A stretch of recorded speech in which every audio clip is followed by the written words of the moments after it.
성경 보겠습니다. 에스겔 39장 28절 화면 보도록 하겠습니다. 여기 보셔도 됩니다. 자, 에스겔 39장 28절 같이 한번 읽어보도록 하겠습니다. 시작. 전에는 내가 그들이 사로잡혀 여러 나라에 이르게 하였거니와 후에는 내가 그들을 모아 고국 땅으로 돌아오게 하고 또 한 사람도 이방에 남기지 아니하리니 그들이 내가 여호와 자기들의 하나님인 줄 알리라. 제가 한번 다시 읽어보겠습니다. 전에는 내가 그들이 사로잡혀 여러 나라에 이르게 하였거니와 후에는 내가 그들을 모아 고국 땅으로 돌아오게 하고 그 한 사람도 이방에 남기지 아니하리니 그들이 내가 여호와 자기들의 하나님인 줄 알리라. 여기 보면 전후 이렇게 나와 있죠. 이 전이라고 하면 이제 기준이 바로 이 바벨론에 의해서 남쪽 유다가 망하는 겁니다. 자, 그 사건을 염두에 두시고, 자, 이때 네가가 똑같이 나오죠. 자, 이게 여러분 아시는 바로 예레미야 요절입니다. 예레미야 요절에서도 우리가 확인했던 것은 뭐냐 하면 바로 누가 하신다? 예, 여호와께서 하신다는 게 나왔고요. 여기서도 똑같이 바로 내가 한다는 게 나왔고, 또 후에는 내가 어떻게 하시냐 하면 그들을 모아. 자, 여기 보면 여러 나라에 이르게 하였다는 거 어제 예레미야에서도 나왔죠. 만방에 흩어 놓는다고 했잖아요. 그죠? 그러니까 애굽에서 구원한 여호와라는 말이 아니고 앞으로는 어디에서? 모든 나라에서, 모든 북방에서 구원해 주신 여호와를 부르게 하겠다. 그러면 애굽에만 해당된다면 이스라엘 백성에게만 해당되는 거예요. 그런데 이제 모든 나라의 열방에 흩어놓고 그 열방에게도 열방에서 돌아오게 함으로써, 이방에서 돌아오게 함으로써 이방 사람들에게도 여호와의 이름이 알려진다는 겁니다. 그래서 이게 여러 나라에 이르게 하였거니와라는 것이 예레미야에서는 애굽에서 불러낸 여호와라는 것을 넘어서는 용어다. 그걸 기억을 하시고 보시면 이 요절의 연결성이 진짜 너무너무 놀랍죠. 이게 여러 나라에 이르게 하였거니와 후에는 내가 그들을 모아 고국 땅으로 돌아오게 하고 그 한 사람도 이방에 남기지 않는다라고 얘기합니다. 다 찾아내시겠다는 거죠. 그리고 자, 여기서 또 하나 연결을 합니다.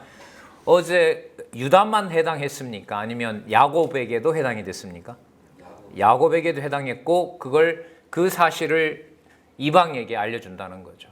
그 여호와가 알려진다는 것이 바로 이 너무나 놀라운 사실이죠. 그 이방에 알려진다는 것에 대한 구체적인 내용이 바로 저희들이 너무나 잘 알고 있는 바로 여러분 이 실체적 언약 성취에서 여기서 살펴본다면 바로 여러분이 교회 성취라고 할 수 있습니다. 교회 성취.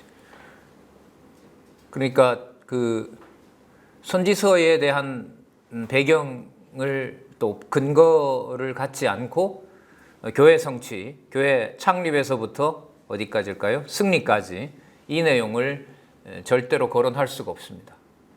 그리스도께서 마태, 마가, 누가, 요한 사도행전 1장 11절까지 예수께서 메시아로 오신 것을 성취하시죠. 예수께서 성취하시지만 동시에 교회와 연관해서 보면 예수께서 뭐 해주세요?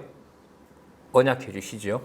자, 그러면 이 예수님의 언약을 어디에서 근거를 가져와야 되느냐? 우리가 지금 그걸 선지서에서 확인하고 있는 것입니다. 그러면 교회 창립에서부터 교회 승리까지 이방 교회에게 결정적인 시간, 교회사로 보면 지금 2000년 지나가고 있는데요. 그 2000년 교회사 동안, 역사 동안 이방인에게 한 사람도 남겨지지 않고 자기 백성은 다 이 땅에서 불러내시겠다는 것이 바로 하나님의 놀라운 섭리인 거죠. 자, 이 계획이 좀 더 좁혀볼까요? 수직 상승을 하면 영원 천국에 대한 내용과 직결됩니다. 더 줄이면 여호와의 살아계심을 계시하는 것이 바로 성경신학의 핵심입니다. 자, 이 큰 그림 속에서 우리는 오늘 에스겔서 거의 전반부에 해당하는 내용들을 살펴볼까 합니다. 자, 한 사람도 이방에 남기지 아니하리니 그들이 내가 여호와 자기들의 하나님인 줄 알리라. 여호와께서 계시하시니까 우리가 어떻게 되냐면 알게 된다는 거죠. 너무 정확한 거죠. 성경 계시 기록의 목적이 여호와 계시이고 또 우리 성도들 입장에서는 경외케 하려 함이라. 이게 여러분 우리 교재에 보면 당장 나오죠. 확인해 볼까요? 5558페이지, 5858페이지 5858에 보시면 제일 마지막 단락에 에스겔 전체의 기록 목적이 나와 있습니다. 아까 여호와의 언약과 성취 섭리도의 수직 상승, 수직으로 딱 뚫고 올라가는 영원 천국으로 가는 그 상황을 생각하시면서 보시기 바랍니다. 이러한 역사 섭리는 장차 오실 메시아가 이방인의 손에 의해 죽으셨다가 3일 만에 부활하실 섭리에 대한 예표로서의 모형과 그림자로 장차 메시아를 보내어 주실 것에 대한 여호와의 언약 계시이다. 이제 더 줄였죠. 여호와의 계시다. 이렇게 성취도 계시가 되니까요. 이러한 언약 계시의 목적은 전능하신 하나님이 언약대로 이루어 주시는 여호와이심을 택한 백성으로 뭐하고 깨달아 알고. 왜 깨달아 알 수 있죠? 여기 나와 있는 대로 여호와가 자기네들의 하나님인 줄 알리라고 여호와께서 약속하셨으니까. 그러니까 여러분 강론집을 찬찬히 읽어 나간다는 것은 성경의 기록 목적으로 도달하는 겁니다. 그리고 성경에 있는 내용을 바탕으로 전통 개혁파 신학의 신학적 용어들이 가미된 것이 그 조화를 이룬 것이 바로 그 성경 강론 전집입니다. 그래서 그 책을 우리가 남중교회에서 제가 이렇게 안내를 해드리고 있는 것입니다. 처음이기도 하고요. 그래서 앞으로 만약에 강론집 소개를 한다면은 저는 아마 이 남중교회에서 녹화한 내용을 가지고 안내를 할 것 같습니다. 자, 너무나 귀한 시간을 저희들이 보내고 있죠. 자, 어쨌든 내가 여호와 자기들의 하나님인 줄 알리라는 것을 우리는 여기서 여호와이심을 택한 백성으로 깨달아 알고 그를 경외하며 섬기게 하시려는 여호와의 계시기록 목적을 우리는 여기서 확인하고 있습니다. 자, 그 다음에 우리 에스겔 내용을 한번 살펴보도록 하겠습니다.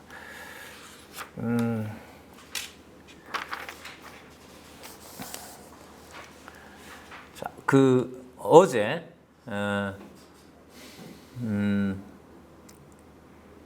예레미야 예가 내용에 보면 5장에 탄식 부분에 대한 내용이 제목이 뭐였냐 하면 뽑으심이 아니라 뭐에 대한 내용이었습니까? 예? 심으심에 대한 내용이었죠. 기억나십니까? 자, 여기 한번 볼까요? 자, 여기 보겠습니다. 예레미야 예가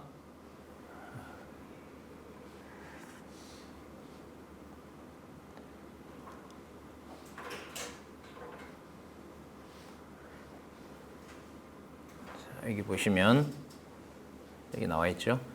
언약의 성취 간구. 자, 1장과 2장 보수해 주시기를 간구하며 그 상황이 너무너무 처참한 경우가 되었기 때문에 탄식하도록 하시는 내용이 여기에 나와 있고요. 그래서 회복과 보수를 간구할 수밖에 없는 내용이 나옵니다. 그리고 탄식 회복과 회복을 얘기를 하고 있고요. 그 다음에 탄식하고 보수를 간구하는데 그 보수를 간구할 때 그 모든 초점이 땅에 속하는 것이 아니라 어디에 있다? 하늘에 속한 것이다. 자, 우리 어제 5장 19절부터 성경 본문 한번 보시면은요. 제가 5장 17절부터 한번 읽어보겠습니다.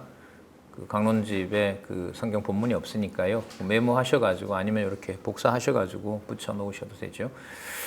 17절 이러므로 우리 마음이 피곤하고 이러므로 우리 눈이 어두우며 시온산은 황무하여 여우가 거기서 노나이다. 그러니까 시온산이 황무했다는 말은 예루살렘 성과 성전이 어떻게 되었다? 다 파괴되었다. 만약에 18장에서 끝나버렸다면 이거는 그냥 아무것도 아닌 거예요. 왜? 시므심에 대한 내용으로 끝나지 않기 때문에. 자, 그런데 그 다음 나오는 내용이 너무너무 이제 에스겔하고도 연결되는 내용입니다. 여호와여, 주는 뭐 하시며? 영원히 계시오며. 그러니까 시온산이 황무했는데 유대인들이 봤을 때는 여호와의 약속이었던 통치국가가 나라가 망했고 여호와의 성전도 불에 탔는데 눈으로 볼 때는 여호와는 뭐 하는 거죠? 존재하는 증거가 사라졌으니까 여호와는 계신다, 계시지 않는다. 계시지 않는다라고 말하는 것이 옳을런지 모릅니다. 그러나 이 예레미야를 통하여 하나님께서는 이런 계시의 말씀을 기록하도록 하는 거죠. 영원히 계시오며 또 주의 보좌는, 아까 시온은 황무했다고 했지만 하나님의 통치 국가는, 이게 보좌죠, 세세에 뭐한다? 미친다. 그럼 이렇게 정리하면 되겠죠. 주의 보좌가 세세에 미치는 증거가 뭐냐 하면 바벨론 나라가 힘이 강하기 때문에 유다를 잡아간 것이 아니라 바벨론에도, 그리고 바벨론 이후에 나타나는 제국들과 장차 그리스도가 오실 때까지 준비하는 모든 과정이 바로 주의 보좌가 어디에? 세세에 미친다라는 사실을 뭐하는? 드러내실 것에 대한 준비 과정이라고 보시면 됩니다. 그러니까 이걸 쉽게 볼 수가 없습니다. 주의 보좌는 세세에 미친다. 뭐 하도 너무 고생스럽고 너무 참담하기 때문에 그냥 여호와의 보좌는 세세에 미친다 이렇게 보시면 안 되고요. 구체적으로 주의 보좌가 세세에 미친다고 하는 것은 바벨론의 성전의 집기가 그야말로 전부 몰수당하여 바벨론에 가 있지만 거기에서도 여호와께서는 뭐 하시는 것이다? 통치하고 계시는 것이고, 성전 기명을 바벨론이 훔쳐간 것이 아니라 여호와의 종으로 세운 느부갓네살이, 어제 그런 표현 나왔었죠. 내가 세운 종이다라고 나왔지 않습니까? 그 느부갓네살을. 그러면 느부갓네살이 가지고 간 성전 집기들은 강탈하여 간 것이 아니라 뭐 하러 간 거죠? 70년 동안 청소하기 위하여 보관하러 간 개념이 되는 것이고, 그러면 이제 만국에도 누구 이름을 알린다? 여호와 이름을 알린다는 것이고요. 그 구체적인 증거가 시작할 때 우리가 살펴봤던 여호와 언약과 성취 섭리도 가운데 교회 성취가 바로 그것을 이루어지는 것이고요. 그게 여러분들과 제가 오늘 이 자리에서 하나님의 말씀을 큰 그림은 우리가 에스겔 한 반 정도를 볼 수 있도록 해주시는 너무너무 명백한 증거가 됩니다. 참 제가 하면서도요, 이게 신학교에서도 이게 불가능한 이 강의를 이 3시간 동안 여러분 이 던져놓고 에스겔 1장에서부터 오늘 이 책에는 22장까지 나와 23장까지 나와 있는데 이걸 앞부분에 있는 예레미야와 이사야까지 연결하면서 이렇게 전달한다는 것이 제가 하면서도 너무 놀랍고 너무 감사하다는 말씀밖에 드릴 게 없네요. 우리는 어제부터 이 사실을 확인해 가고 있습니다. 교회 성취와 연관해서도 너무 중요한 이 근거이기 때문에 그렇습니다. 그러면 5장 19절에 나타난 여호와는 여호와여 주는 영원히 계시며, 영원한 존재인 거죠. 그리고 보좌라는 말은 나라를 통치하신다는 거잖아요. 그러면 여기에 무슨 내용이 들어가 있습니까? 존재와 또 사역이라고 하죠. 존재인 영원히 계시오며, 그리고 주의 보좌는 세세에 미친다. 일을 하고 계신다. 나라를 보여주고 계신다. 이걸 우리가 사역이라고 하죠. 그러니까 영원한 존재이시고 영원한 사역을 하고 계신다라는 것을 여기서 살펴볼 수 있습니다.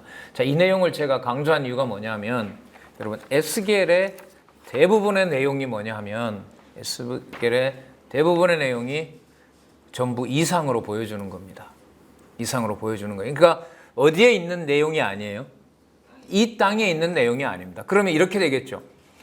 영원히 계시오며 세세에 주의 보좌가 세세에 미친다라고 했는데 그 보좌가 그럼 어떤 겁니까? 라고 질문을 하면 바로 이런 것이다라고 누구를 통하여? 에스겔을 통하여 보여주는 것입니다. 이 논리적 연결을 어쨌든 본문을 여러 번 읽고 이렇게 이어가면서 우리 강론집의 페이지가 계속해서 연속되어 가는 것을 해결해 나가도록 이렇게 성경 본문에서 이런 증거를 잡을 때 정말 개인적으로 너무 기뻤죠. 그렇지, 그래야지 성경이 이게 하나님의 말씀인데 이런 낱말 하나까지라도 바로 그 자리에 그렇게 배치되어 있는 것이 성경 권위라는 사실인 거죠. 이게 여러분 성경을 맹목적으로 그냥 문자를 추종하는 것하고는 다른 것입니다. 우리는 문자주의가 아닙니다. 문자주의가 아니고요. 낱말에 대한 모든 주관자를 또 보혜사 성령께서 주관해 가신다는 그 원칙에 의해서 우리는 말씀을 보고 있으니까요. 그래서 에스겔의 중요한 배경이 되고 있다고 생각을 하시면 되고, 그리고 아까 읽었던 요절에 보면 모으시겠다. 내가 흩었지만은 내가 만국에서 한 사람도 빼놓지 않고 다 모으겠다는 얘기를 하고 있습니다. 이제 이런 부분들은 익숙하시리라고 봐요. 5855페이지 제일 밑에 줄에 보면 585 제일 밑에 줄에 창세전 근거가 나오죠. 이러한 예언은 그 흩크고 모으심을 예언하는 이러한 예언은 여호와 하나님께서 언제 창세전에 작정하신 나중에 표현들을 넣어서 좀 읽어보면 영원한 뜻에 따라 언약하신 말씀에 바탕을 두고 있다. 예, 두 번째 단락 나오죠. 자, 5856에 보시면 두 번째 단락 한번 시작하는 문장 보세요. 5856 두 번째 단락. 여호와 하나님께서는 창세전 영원한 작정에 따라 뜻을 정하신 말씀, 이게 로고스거든요. 로고스. 바로 예수 그리스도와 연관이 되죠. 말씀에 기초한 이스라엘 열조에게 세운 3대 언약을 통하여, 자 그러면 이스라엘 백성에게 언약한 자손 땅 통치 언약은 어디에 근거를 둔다? 창세전 영원한 작정에 따라 뜻을 정하신 말씀에 기초를 둔다는 거죠. 그리고 통하여 이스라엘 선민 국가를 세워주실 것을 언약하셨고 또한 세워주셨습니다. 그리고 그 나라를 지금 어떻게 하는 거죠? 지금 다 흩어놓고 있습니다. 뭐 하시려고요? 모으시려고. 자, 어떤 모양으로? 모형이 아니라 실체로 메시아를 통하여 모으시고자 하는 겁니다. 5858에 가시면 두 번째 단락에 여러분 이 부분에 대한 메모를 옆에다가 하셔도 돼요. 이 단락은 여호와의 언약과 성취 섭리도를 요약해 놓은 겁니다. 도표를 말로 설명해 놓은 것이 5858의 두 번째 단락, 5858페이지 두 번째 단락입니다. 자, 이 도표를 한번 생각하시면서 한번 읽어보도록 하겠습니다.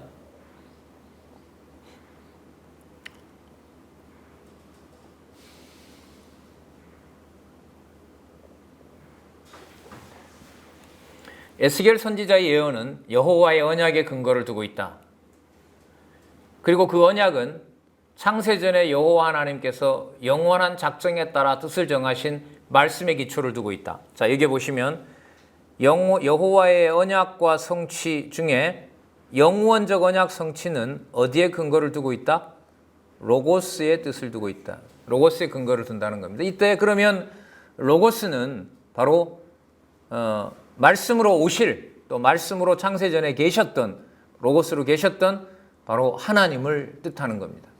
이 도표가 필요하지 않는 순간이 없습니다. 성경은 창세기부터 계시록까지.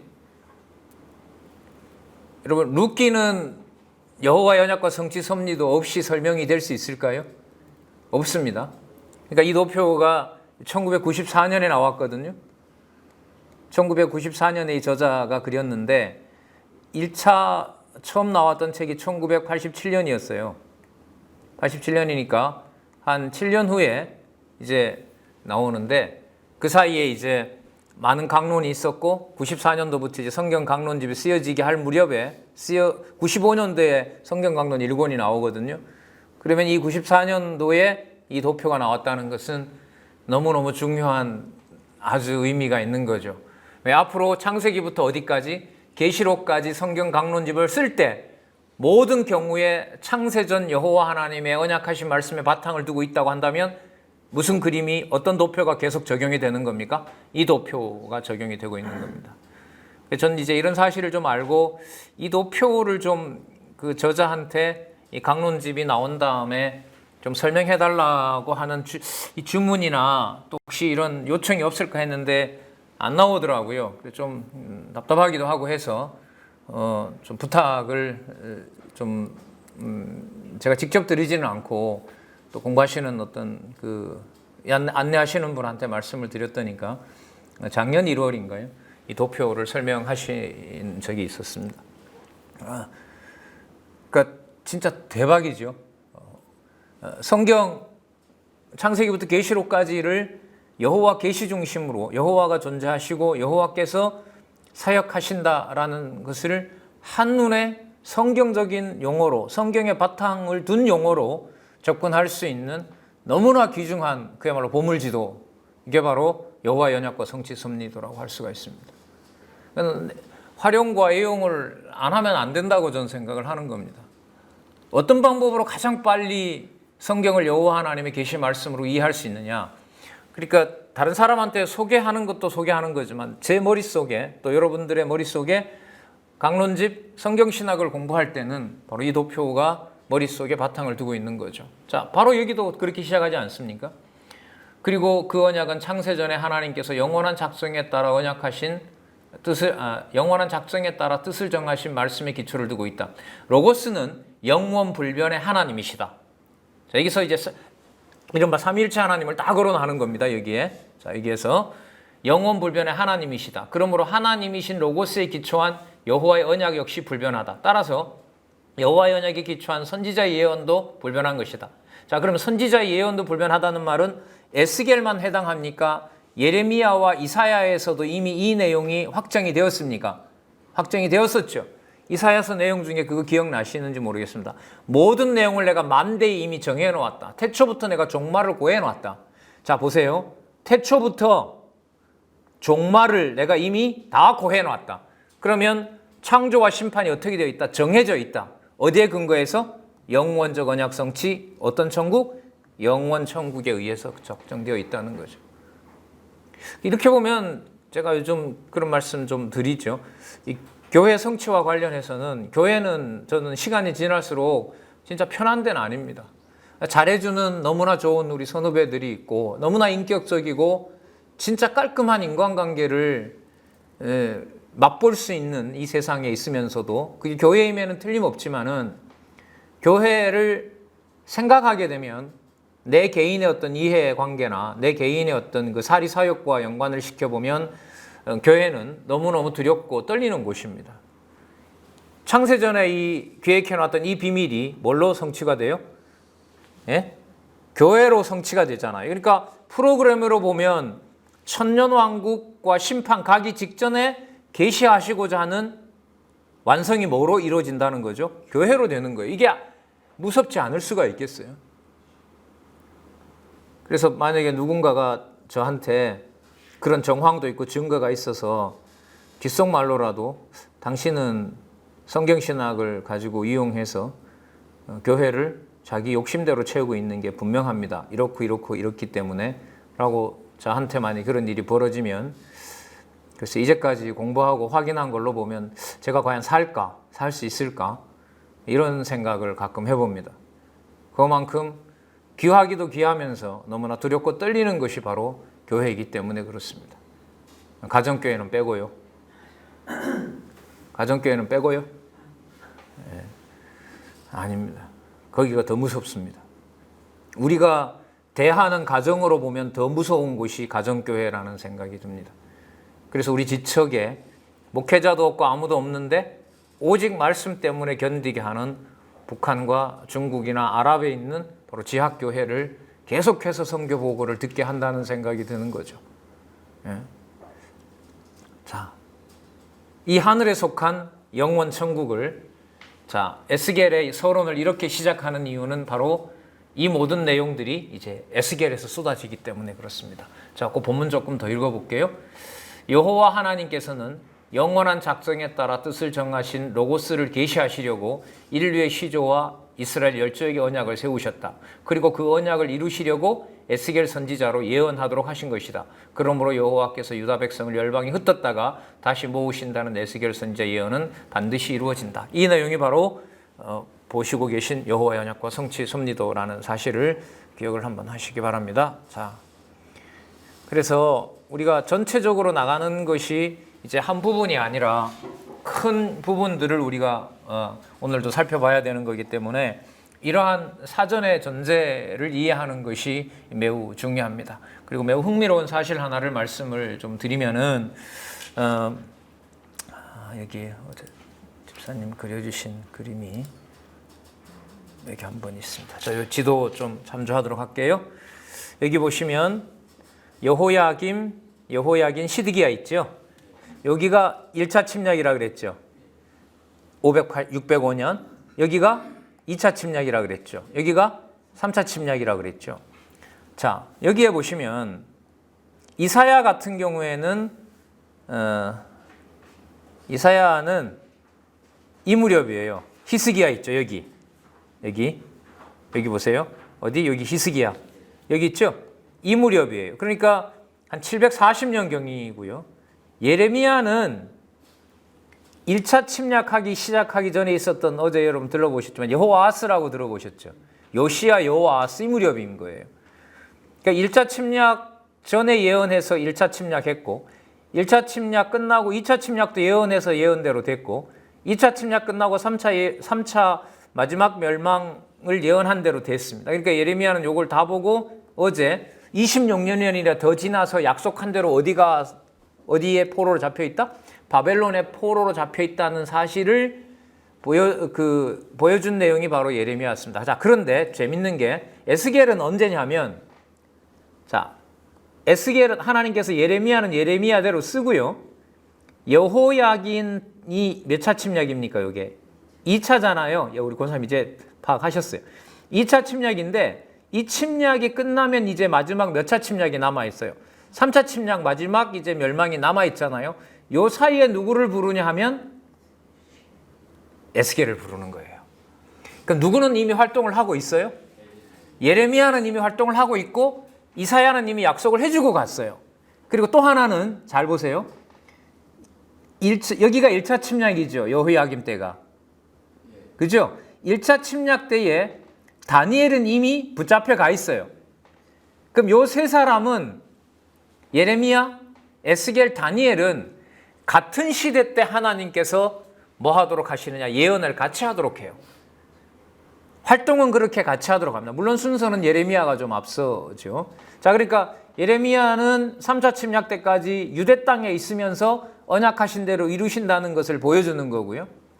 자, 누구는? 다니엘은 언제 잡혀가요? 여기에 1차 침략 때 잡혀가서 지금 어디에 있고? 바벨론에 있고요. 그 다음에 에스겔은 2차 침략 때 잡혀가서 바벨론에 있습니다. 그 바벨론에 있을 때 데리고 오는 것이 아니라 한 번인가 두 번인가 오긴 오지만은 거기에서 이상을 보여줍니다. 다니엘은 현장에서 뭐 친구들은 풀무불에 들어가기도 하고, 다니엘은 나중에 이제 그 제국으로 넘어가서 나중에 이제 그 페르시아 제국 된 이제 사자굴에 들어가기도 하고 하는 일이 벌어지는데, 지금 에스겔은 잡혀간 그발강가라 그러죠. 잡혀간 바벨론에서 뭘 열어줘요? 하늘에 있는 사실을 열어줘요. 그럼 땅은 뭐 되어 있는데? 자, 땅은 3차 침략을 기다리니까 땅은 온전하겠어요? 황폐하게 되었겠어요? 황폐해졌겠죠. 남아있는 것은 덩그러니 이제 나라에 있는 몇 사람하고, 나라에 있는 좀 별 볼 일 없는 사람들과 또 성전, 제대로 성전 제사가 드려지지 있지 않고 있는 그 성전만 남아있는데, 그 상황에서 하나님께서 에스겔에게 열어제킵니다. 하늘을. 그걸 보여줘요. 이게 대부분 이 열어 보여준 내용들이 하늘에 속한 하나님의 통치를 얘기를 하는 겁니다. 그러면 2차 침략 때까지 나라는 망해 나가는 과정이었고, 또 반드시 뭐 하게 된다?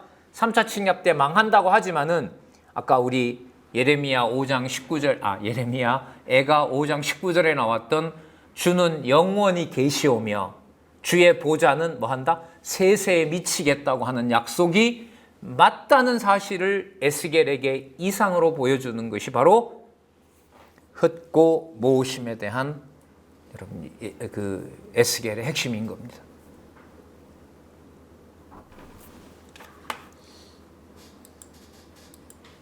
자,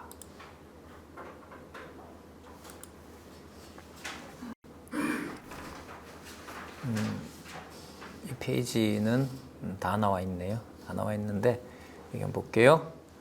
먼저 에스겔은 1장에서부터 24장까지 뭐에 대한 예언? 여기 보세요. 뭐에 대한 예언?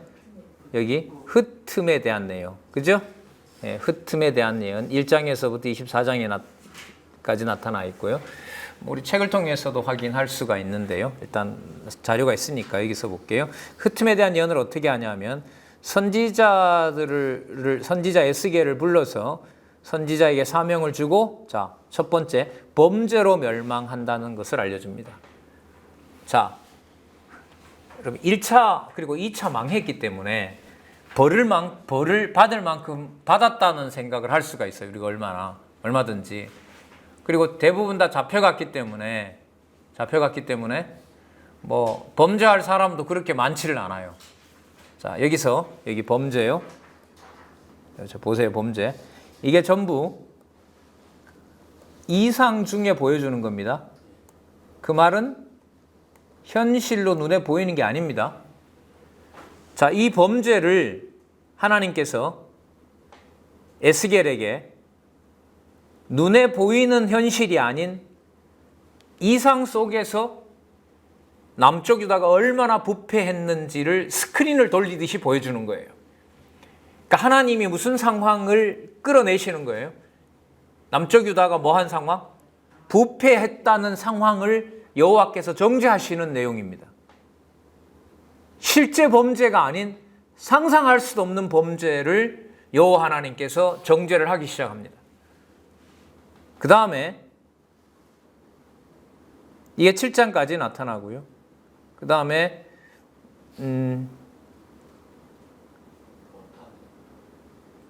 그죠? 못하죠. 그 다음에 8장에서부터 16절까지죠. 이게 맞죠? 이게 8이죠? 8입니다. 8장에서부터 16장까지 가증함에 의해서 멸망을 합니다. 그러니까 이렇게 되는 겁니다. 하나님께서 범죄하고 있다는 사실을 보여줬는데 그 보여주는 내용이 너무너무 가증스러운 거예요. 세상에 이런 일이 있었냐고 할 정도로 사람들의 마음속에 있는 것까지 전부 다 바깥으로 드러난 추악한 모습을 보여줍니다. 그러면 뭐 할 수밖에 없어요? 보수공사가 안 돼요. 그러니까 뭐 할 수밖에 없어요? 그렇죠. 패망시킬 수밖에 없는 거예요. 그러니까 3차 침략이 기다리고 있거든요. 이제 3차 침략으로 갈 수밖에 없다는 사실을 보여줘요. 도대체 이건 뭐 고칠 수가 없기 때문에. 그러자 여기서 염두에 두셔야 될 게 이미 우리는 예레미야 애가에서 하나님의 보좌는 어디에 있다? 하늘에 있다.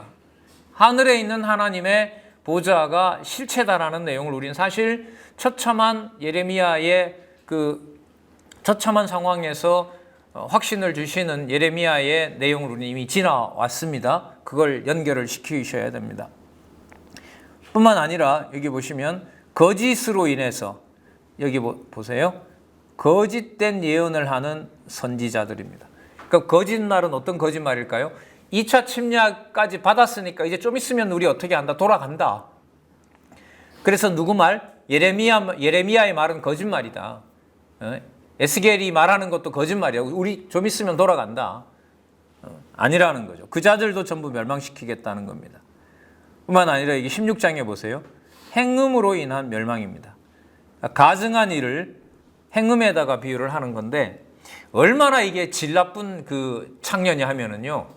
이 창녀보다가 더 형편없는 자들이라고 얘기를 해요. 뭐냐면 창녀들은 그래도 어떻게 하냐면 그 몸값을 받고 자기 몸을 내어주는데 이 유대는 이게 전부 이상해서 지금 정죄하시는 거예요. 유다는 너무 더럽기 때문에 사람들이 오지를 않아요. 여호와 섬겼다가 그모스 섬겼다가 아말렉 거 섬겼다가 너무너무 더러운 여자인 거죠. 비유로 말하면. 그러니까 아무도 이 여자 곁에 가지 않으려고 하니까 자기가 돈을 주면서 오라고 그래요. 이렇게 무섭게 뭐라고 하면 이거는 그래서 나중에 뭐보다가 더 부패했다 그러죠? 소돔과 고모라보다가 더 부패했다고 합니다. 그럼 이 성을 어떻게 하시겠다는 거죠? 그쵸? 끝장을 내시겠다는 거죠. 끝장을 내시겠다는 겁니다. 자, 여기서 요 옆에 보이네요. 그렇게 하시는 이유가 40장에서부터 48장에 가면 성전과 땅의 회복이 나옵니다. 맞죠? 이게 어디에 있는 거죠? 그렇죠. 이게 바로 여러분 하늘에 있는 겁니다. 하늘에 있는 겁니다. 이런 방식이겠죠. 여기인데.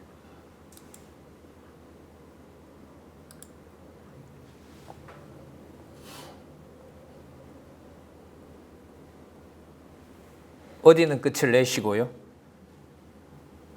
모형인 아브라함으로부터 해서 다윗에게 이루어진 이 모형적인 나라를 자손을 완전히 창녀보다 못한 자, 그러니까 택한 백성을 뭐보다 가장 창녀보다가도 못한 진짜 인간이지만 절대로 남겨둬서 안 될 인간으로 전부 정죄하시고 예레미야 애가에서 그렇게 바라보고 그 나라가 임하기를 원했던 어디에 있는 하늘에 속한 여호와의 보좌, 하나님의 보좌를, 자, 아까 에스겔 몇 장에서부터? 자, 여기 볼게요. 몇 장에서부터 보여준다고요? 40장에서부터 여기 있습니다. 어디까지? 예, 40장에서부터 48장까지 보여주고 있습니다. 그러면 흩고 모으심이잖아요. 그러면 흩어버리는 것을 누가 더 적극적으로 흩어버리시고 계세요? 누가요? 여호와께서 그러시는 거예요. 이쯤 되면 누구 탓이다 이런 말을 할 수 없어요. 그러니까 신앙 생활을 하면서 우리가 성경을 공부해 가면서 자유로움이 어디 있냐면 가까이 있는 사람이 피해를 준 거죠. 그리고 자연 환경이 혹은 세상이 나를 피곤하게 하고 다 그것도 인간들이지만은요. 거기로부터 자유로워지는 거예요. 자유로움은 어디에 있느냐? 그 모든 것을 섭리하시는 누가 살아계시다? 여호와께서 살아계시다라는 확증이 우리에게 자유로움인 겁니다. 결코 이것은 그 세상에서 말하는 내 마음 편한 그런 경우가 될 수가 없습니다. 가장 불편한 것 속에서 하나님이 존재하신다는 사실을 깨닫게 하시는 거죠. 그게 바로 이 가정교회에서부터 시작하는 비밀인데, 그동안 우리가 보냈던 시간으로 보면 진짜 아차하면 다 잃어버릴 뻔한, 그러니까 교회의 비밀은 이렇게 보시는 것처럼 20권으로 1994년부터 28년 동안 이렇게 진행되어 왔는데, 점점 더 교회의 바탕이고 원천이었던 가정교회는 어떻게 해요? 점점 소홀히 하고 버리고 있었던 것이 우리 경우이기 때문에 남 돌아볼 여지가 없는 거예요, 지금 저는. 그럼 다음 세대에 주어질 또 가장 귀하게 여기고 우리가 할 수 없었던 부분들, 우리를 통하여 드러나지 않았던 신비스러움은 어디에 있느냐? 출발하는 가정교회가 상황은 다 다릅니다. 부모 잃은 자도 있고 자식 잃은 자도 있고요. 그 성도들의 경우는 다 다르지만 자기가 태어나고 자기가 눕고 일어나는 바로 그 공간에서 바로 뭐가 시작이 되었다? 창세전 영원하신 하나님의 나라가 거기에 통치하고 있다는 사실인 거죠. 그 사실을 우리는 이제까지 까마득하게 모르고 있었고 너무나 무시를 했고, 가정에서 해결되지 않는 것을 오히려 외부 어떤 교회 생활을 통해서 위로받고자 하고, 다른 사람을 통하여 다른 사람을 우상화시켜서 그 결핍된 것을 좀 얻어보려고 하는 그런 행태들이 일어났던 것이죠. 자, 교회 성취와 관련해서 미리 말씀을 드렸습니다. 자, 그럼 여기 가서 이제 또 보도록 할게요. 그래서 결국 여기 보시면 예루살렘은 뭐 할 수밖에 없어요? 뭐 해야 돼요? 멸망시켜야 돼요. 왜? 이걸 놔두면 그 창녀보다가도 못한 이 유다를 놔두면 그게 자꾸 더러운 게 뭐 돼요? 누룩처럼 자꾸 퍼진단 말이에요. 그러면 여러분 그리스도께서 오셔서 누룩을 주의하라고 했을 때 그 유대인들, 바리새인들, 유대 장로들, 그 또 제사장들 그 사람들을 뭐라 그랬죠? 독사의 자식들이라 그랬죠. 그 에스겔의 버전으로 말을 하면 뭐예요? 창녀보다 더 더러운 자들. 그러니까 여러분 보세요. 현장에서 간음했던 여자 잡아놓고 예수님이 뭘 가르쳐요? 죄 없는 자가 먼저 치라하잖아요. 그럼 그때 근거가 안 나오지만 예수님이 이 에스겔서를 모를 리가 없죠. 무슨 근거를 대면 에스겔 시대 때 이미 유다 백성을 하나님께서 버렸는데 어느 정도로 버렸느냐? 창녀보다가 더 못한 진짜 가장 더러운 족속들, 자칭 뭐라고 하지만 누구 후손이라고 하지만 아브라함의 후손이라고 하지만 저는 자 그럼 여기서 우리 선지서의 중요함을 또 한번 생각해 볼게요. 지금 우리가 한 40여 분 동안 이 큰 그림을 그리기 위해서 이제 좁혀서 이제 에스겔 본문으로 갈 준비를 하고 있는데 여기 여호와의 주권성 드러납니까? 아주 명확하게 드러나죠. 진짜 언약 자손이라고 불렸던 자들을 뭐보다 못한 자로 취급해요? 창녀보다 못한 자로 취급하죠. 그럼 두 번째, 신실성 드러납니까? 그래서 제가 아까 40장과 48장과 그 다음에 어제 우리가 확인했던 예레미야가 5장 19절을 소개한 겁니다. 분명히 드러나죠. 신실성이 있습니다. 영원한 통치, 성취 찬양시에 보면 나라의 권능과 그 능력을 찬양하는 내용이 나오죠. 자, 여기에 하나님이 악인도 악한 날에 쓰는 주권성 명백히 드러나죠? 드러납니다. 영원성 드러납니까? 드러나죠. 하나님의 이름이 그냥 불타서 없어진 줄 알았는데 어디에 있어요? 하늘에 있으니까 영원성 맞잖아요. 여러분 이게 자비성 맞나요? 맞죠? 왜? 에스겔 여러분 6장에서부터 계속해서 반복되는 낱말이 있죠. 문장이 있죠. 그때야 내가 누군 줄 알리라? 여호와인 줄 알리라. 이것보다 더 큰 자비성이 어디 있습니까? 그래서요. 교회 시대에 그리스도가 오신 다음에 자비성은 여러분 어떤 물질적이고 세속적인 상황이 아닙니다. 자비성은 바로 뭐냐면 망가진 술람미 몸에서는 깨끗한 걸 못 찾아요.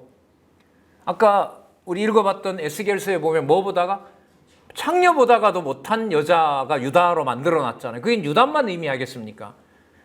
육신의 형태로 보면 그리스도는 이렇게 정죄를 해버리시는 거죠. 그래서 예수님 오셔서 그런 말씀 하시잖아요. 형제 보고 이미 뭐예요? 인상 쓴 자는 이미 살인했다고 얘기를 하는 겁니다. 여자를 보고 음욕을 품은 자는 이미 간음했다고 얘기를 하고 그리고 절대로 제가 잘하겠습니다라는 맹세는 하지 말라는 거죠. 그럼 뭘 어떻게 하라는 거예요? 죽으라는 얘기 아니에요? 아무것도 할 수가 없는데 의지까지 다 정죄를 해버렸는데 그런데 그 근거가 오늘 살펴보니까 어디에서요? 예루살렘이 멸망할 수밖에 없는 상태에서 이미 그 장차 그리스도가 오셔서 모든 인류를 뭐 하실? 죄 가운데 정죄해버릴 것에 대한 약속이 여기서 나타나고 있는 거죠. 그리스도가 이 내용을 너무나 잘 아시겠죠. 그래서 마가복음 가면 나오죠. 더러운 손에 흙 묻은 손에 있는 떡이 안으로 들어가서 더럽히는 게 아니라 속에 있는 온갖 수십 가지의 악독이 드러나서 더러운 것이지 밖에서 안으로 들어가는 건 더러운 게 없다. 그 전부 다 변으로 나온다. 그래서 유대인들을 책망하는 내용이 나지 않습니까? 그래서 저는 이 성경신학의 어떤 주창자이고 또 이제는 원로로 계신 우리 이 저자의 그 연구에서 성경신학 서론에 해당하는 그 죄인의 눈이라는 것은 우리가 만드는 눈이 아닙니다. 보여주지 않으면 절대로 보여줄 수가 없는 거고 우리가 지금 단행하고 있는 체제개혁이라는 것도 아무리 잘못되었어도 그걸 뭐예요? 내가 내 의지로 내 기준에 맞지 않는다고 뜯어 고치지 않은 것이 체제개혁이 아닙니다. 성경교육이 이루어지면서 교훈과 책망과 바르게 하는 일을 성령께서 해가시는 일을 한번 우리가 보여주시겠다는 것이 바로 우리가 살고 있는 시대의 의미라고 할 수가 있겠죠. 그래서 여기 보시면 예루살렘 멸망을 예언합니다. 멸망을 비유로 얘기하고요. 범죄자 멸망하고 자 여기 보세요. 뭐가 나와요? 회고와 언약을 예언하죠. 여러분 여기 보세요. 어디 때가 나와요? 애굽 때 나오죠. 애굽에 있었던 광야 때 나오죠. 열전 나오죠. 그럼 이거 내용 전체 뭡니까? 역사서. 맞죠? 역사서 전체를 들어다가 너희들의 아비는 소돔과 고모라고 너희들의 부모들은 사마리아에 있는 자들이다라는 거죠. 더럽고 더러운 자들이 바로 너희들이었다. 그 짓을 너희들이 지금 뭐 하고 있다? 드러내고 있다. 이걸 하나님이 어떻게 하신 거예요? 다 들춰내신 거예요. 이 성경 공부하다가 대학 때 만난 친구인데요. 떠난 친구가 있어요. 그 친구가 어느 날 와서 이제 더 이상 그 당시에는 이제 로고스 무브먼트 LM이었거든요. LM에 있지 않겠다 이러는 거예요. 왜 안 있겠냐고 했더니까 너무 힘들대요. 뭐가 틀려서 그러니 아니다. 박 목사님 말씀 다 맞다. 근데 너무 힘들다. 뭐가 그렇게 힘드냐? 왜 모이기만 하면 죄인 얘기하느냐? 이미 그리스도가 다 용서해 주지 않았느냐? 젊었을 때 실수하고 뭐 하는 범죄야 자기나 나나 뭐 별반 다를 게 뭐가 있겠습니까? 그리스도인이라고 하면서도 그리스도가 용서해 줬으니까 나는 마음대로 해도 된다는 이 여러분 뭐라고 해야 자기 정당과 자기 변명은 뭐 누가 떨칠 수가 있겠어요? 다 그렇게 변명하고 사는데 근데 그 친구는 유독 힘이 들었던가 봐요. 그래서 만나기만 하면 다 쇳덩어리라고 하는 말이 예수님이 용서를 해줬는데 왜 자꾸 그 얘기를 하는지 나는 너무 힘들고 그때 듣는 순간마다 심장이 내려앉는 것 같아서 난 더 이상 있을 수가 없다. 그래서 그리스도의 은혜를 많이 강조하는 데 가서 나는 편안하게 살고 싶다. 그때 그래 어디로 가려고 하냐 이러니까 여러분 그때 그 친구는 UBF라고 하는 그 선교단체가 있었어요. 거기 가니까 그리스도의 은혜를 강조하고 그래서 나는 그렇게 하려고 하더라고. 저랑 같이 하숙도 한 친구였는데 공부하다 보면 이제 그때 일들이 가끔 생각이 나요. 그러니까 무슨 뜻이냐면 그 범죄한 것을 지적질을 하잖아요. 그러니까 범죄를 들추어낸다고 해서 다 뭐예요? 진리 아래로 돌아오는 게 아니에요. 듣기 싫죠. 이스라엘 백성들이 듣기 싫으니까 예레미야를 죽이려고 하고요. 또 예수님이 독사의 자식들이라고 하면서 그 속에 있는 들추어내니까 그게 싫어서 예수님을 어떻게 해요? 저걸 바른듯이 죽여야 되겠다라고 하지 않습니까? 그러니까 죄인의 눈이라는 것은 우리가 줄 수 있고 우리가 만들어내는 것이 아닌 거죠. 그냥 간단한 사실은 그 모든 인간들의 어떤 똑같은 죄인인 상황에서도 불구하고 이렇게 감당할 수 없는 것들이 왜 나에게 주어졌느냐. 이게 그냥 신비할 따름이죠. 이런 게 어떻게 나한테 가능하지? 뭐 이런 생각을 안 할 수가 없는 겁니다. 자, 그 다음 볼게요. 20장에 보시면 20장에서부터 24장까지 누구에 의해서? 바벨론에 의해서 멸망하는데 방법을 아까 알려줬잖아요. 여기 보세요. 그죠? 방법을 알려줬는데 자, 뭐로 망하고? 칼로 망하고. 이 칼로 망하고 예레미야에 보면 방법이 나와 있었죠. 칼과 기근과 연병 그리고 들짐승과 날짐승이 와서 시체를 뜯어먹을 것이다. 자, 이런 내용들이 나와 있습니다. 그 다음에 이방에 의해서 멸망하고요. 여기 볼까요? 뭐처럼? 사마리아 같이 멸망할 거라는 거죠. 여기 볼까요? 행음한 예루살렘을 어느 정도로 행음했다고요? 창녀보다 더 더러운 여자가 된 진짜 저질인 자들이 된 거죠. 이걸요 여호와께서 이상 중에 에스겔에게 뭐 하는 거예요? 들춰내는 거예요. 들춰내는 거죠. 이 바탕이 왜 그리스도께서 대속주가 되신 고마움이 있는 거예요. 여러분들과 제가. 이런 상태로 똑같이 정죄를 받았다면 복음을 우리가 들어야 될 자격이 인간으로서 있을까요? 없을까요? 없죠. 저도 부끄러워서 못 받을 지경인 거죠. 예. 진짜 에스겔은 그런 의미에서 진짜 복음인 겁니다. 자, 요 그림이 우리가 오늘 남아있는 1장에서부터 23장까지 거의 이제 흩으심에 대한 내용이 거의 이렇게 잘 분배가 돼서 거의 가고 있어요. 이 부분에까지 내용에 대한 큰 서론 얘기를 했고요. 우리 잠시 쉬고 난 다음에 여기도 보면 에스겔에게 언제 알려줬는지 시간을 또 명시하고 있어요. 시간을 명시하고 있거든요. 그 시간을 확인을 하고 이제 본문에 들어가서 어떻게 흩으심에 대한 내용을 선지자를 불러서 멸망의 원인이 무엇이고 멸망 방법까지 누가 다 여호와께서 다 알려주시고 목적은 그때에 누군 줄 안다? 여호와인 줄 알리라. 이게 이제 6장에서부터 아마 38장까지일 거예요. 계속해서 모든 사건에 여호와를 알게 될 것이다. 여호와를 알게 될 것이다. 여호와를 알게 될 것이다. 그러면 바로 이게 성경 계시기록의 목적과 부합하는 겁니다. 예.